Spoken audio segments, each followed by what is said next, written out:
Good day, students. Welcome to our another online session for the course Computer Organization, and this session is specifically designed for the students of BEE7A. In the previous sessions, we were studying about the single cycle processor, and we've discussed about the limitation of the single cycle processor. And afterwards, we've discussed about the importance of pipelining concept in the single cycle processor, and we've discussed the basics for the pipeline processor.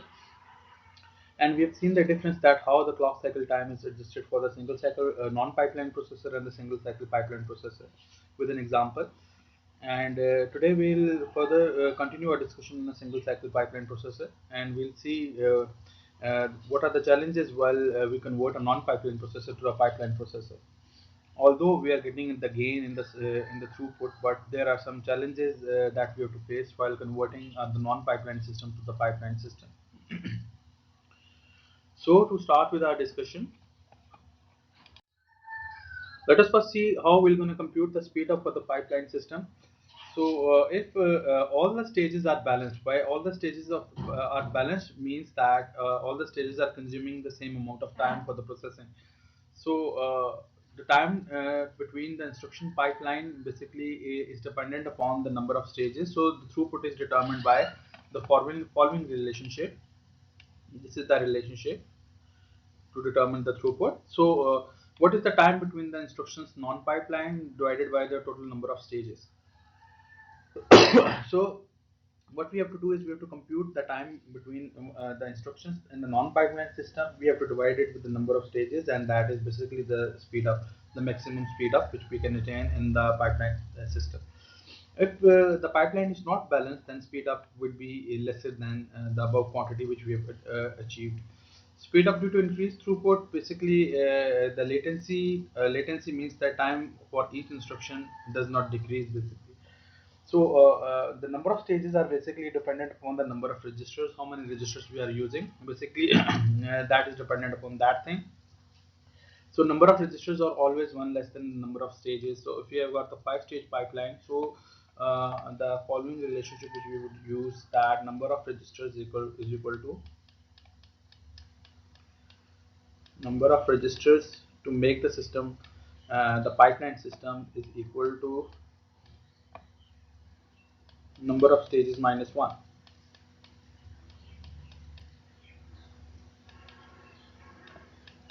Minus 1.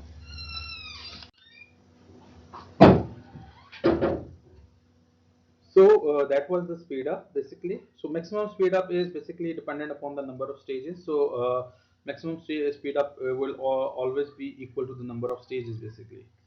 So that cannot, if we have got the 5-stage pipeline, then we cannot achieve the maximum speed up the greater than 5. Now, what are the challenges and the ISA design for the pipeline system basically? The MIPS ISA designed for the pipeline, all the instructions are 32 bits, just like the non-pipeline processor.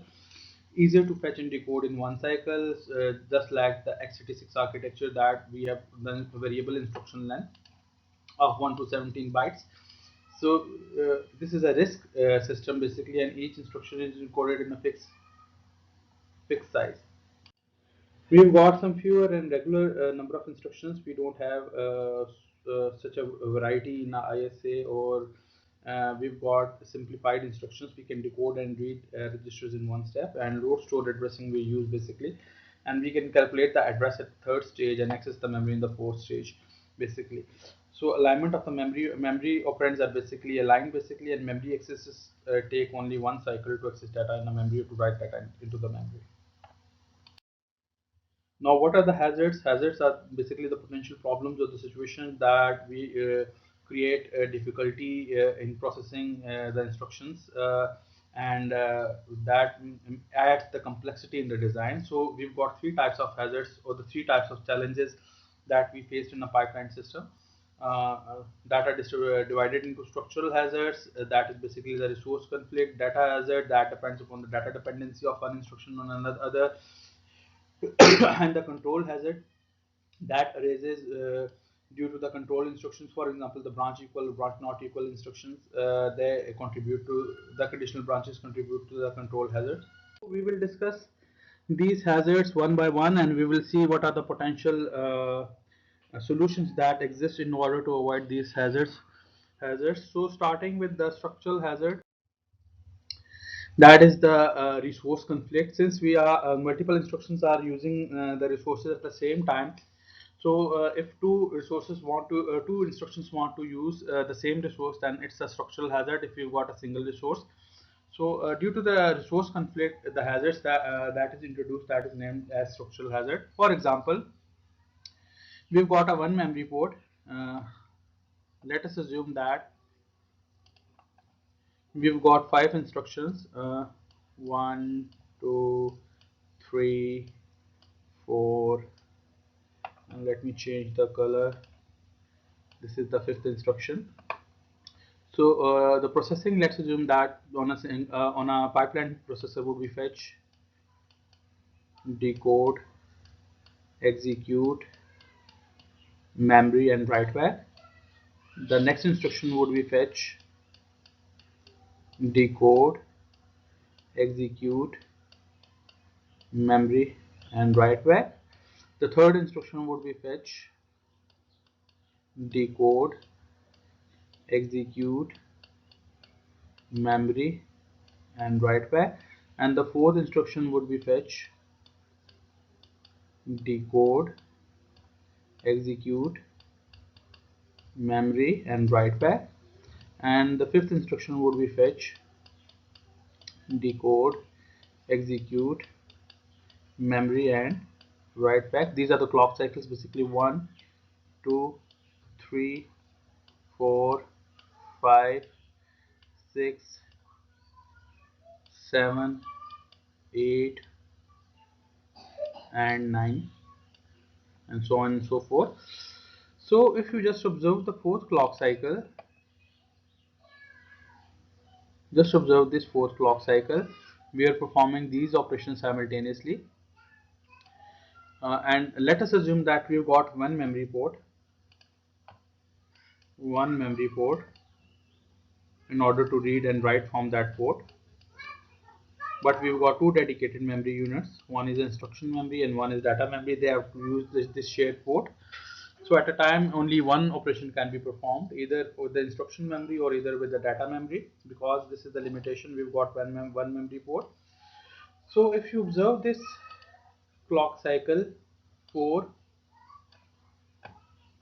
and you can see that instruction 4 wants to write data into the data memory. So instruction 4 also wants to use this memory port, but at the same time instruction number 4 basically used to fetch data from the instruction memory. So instruction number 1 in the fourth clock cycle want to write data to the data memory, but at the same time instruction number 4 want to access the instruction memory in order to fetch the instruction. So which operation should be performed? So this is the structural hazard due to the resource conflict. So how would we gonna avoid this?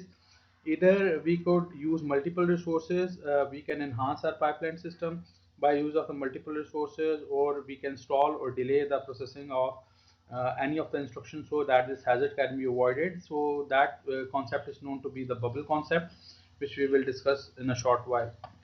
So these sorts of hazards are known to be the structural hazards. So these are basically the conflict due to the resources.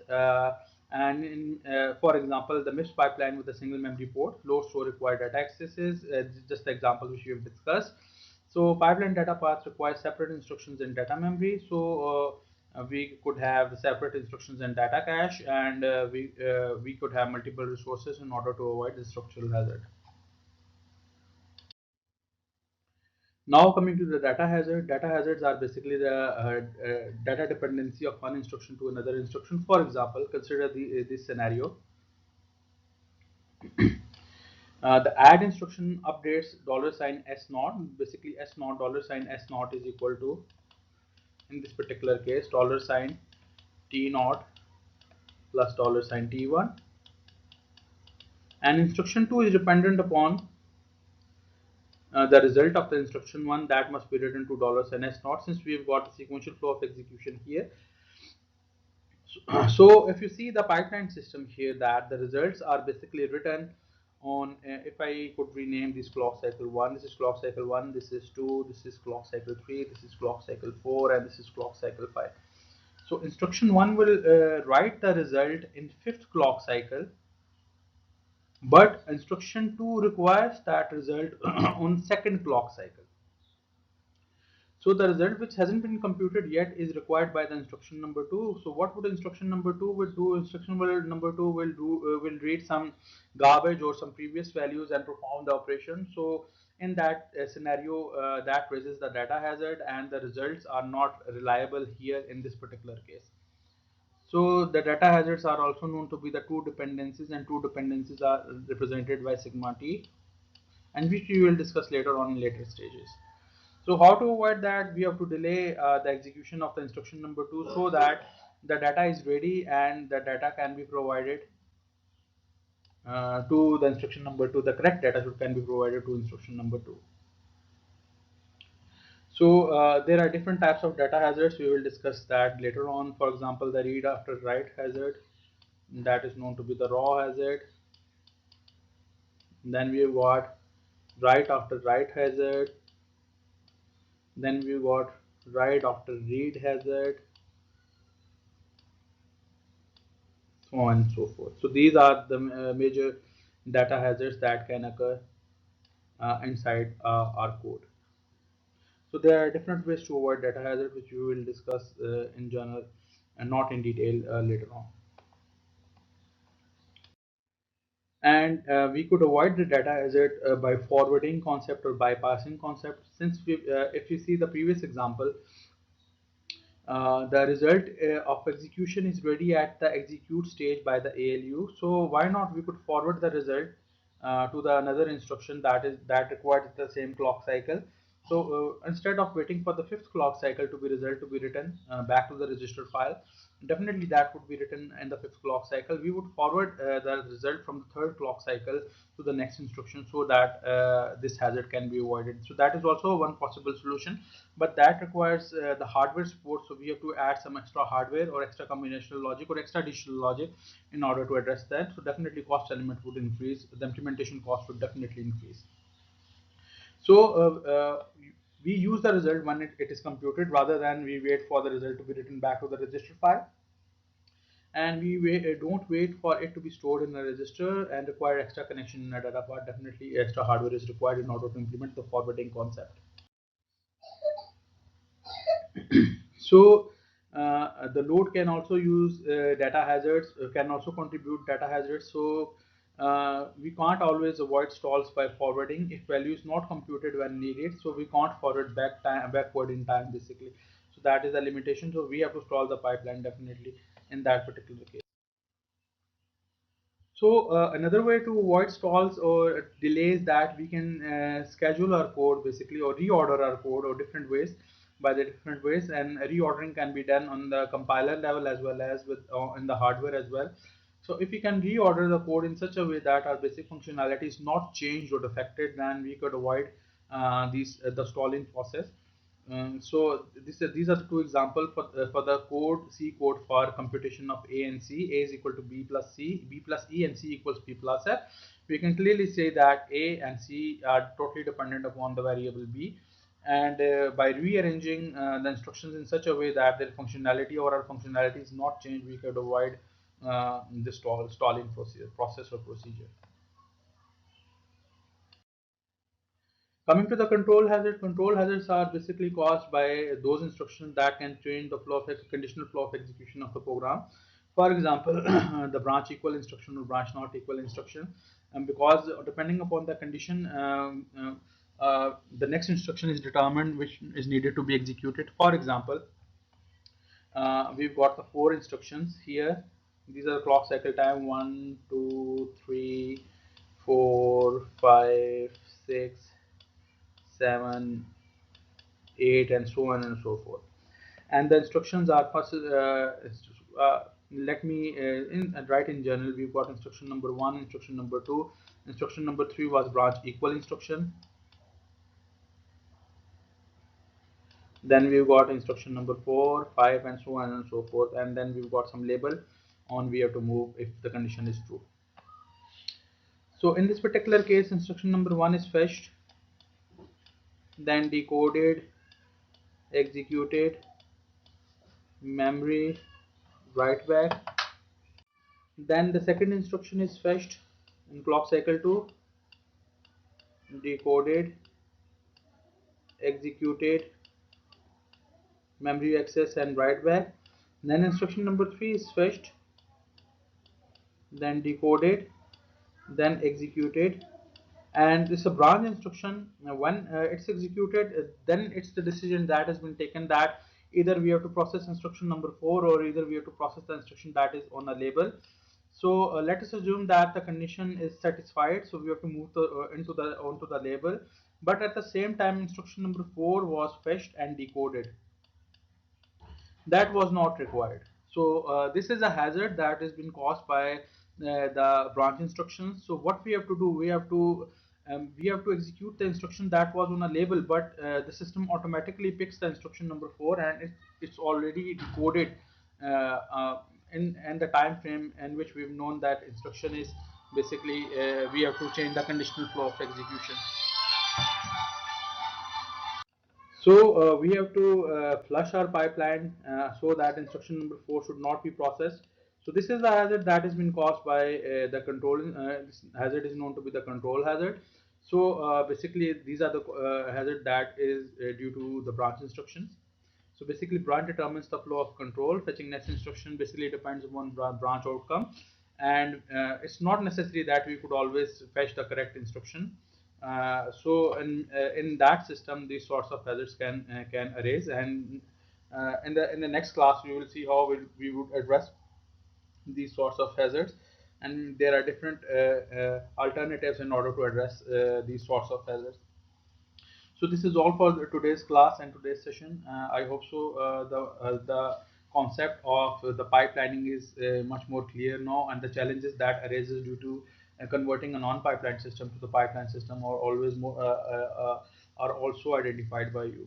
Inshallah, we will meet next session. Take care, students. Have a good day.